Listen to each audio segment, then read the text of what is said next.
Hi, it's Mary, and welcome back to Being Mary. Today I want to ask you a question. Are you a weed or are you grass? Take a moment to picture your lawn, or maybe your neighbor's perfect lawn. Neat, green, trimmed. We spend so much time and energy to keep it looking just right. We mow it, fertilize it, water it, even spray it with chemicals to keep the weeds away. But have you ever noticed something? No matter how hard we try, the weeds always seem to come back.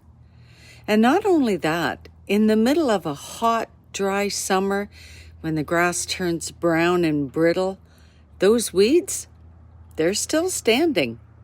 Why is that? It's because weeds have deep roots that stretch far enough down to find what they need to survive. They don't depend on perfect weather. They don't need us to come along with a sprinkler or a bag of fertilizer. They've learned to thrive through the droughts, through the rainy seasons, through whatever life throws at them. Now, compare that to our carefully cultivated grass. It looks so lush and perfect when everything's going well. But take away the rain, skip a few waterings, and it starts to wither.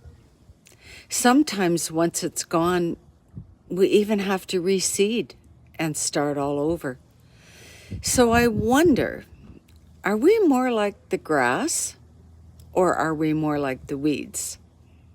There's no judgment here. Both have their place. A green, weedless lawn gives us a sense of order, of calm. It's beautiful in its way. But weeds, they have a quiet kind of beauty too, don't they? Maybe not in the middle of someone's front yard, but out in the field or at the edge of a forest.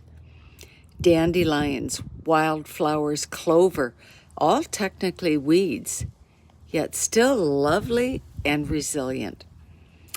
I like to think there's a lesson in that.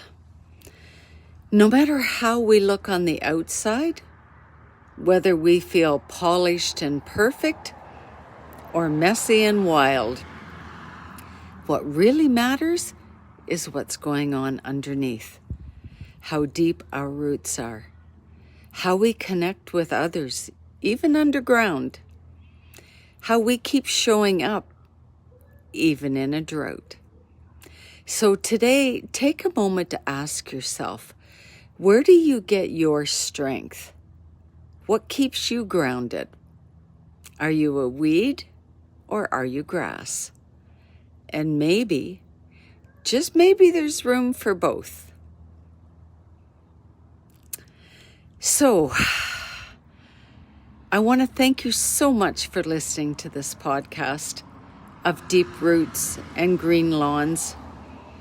If this resonated with you, I'd love to hear what you think.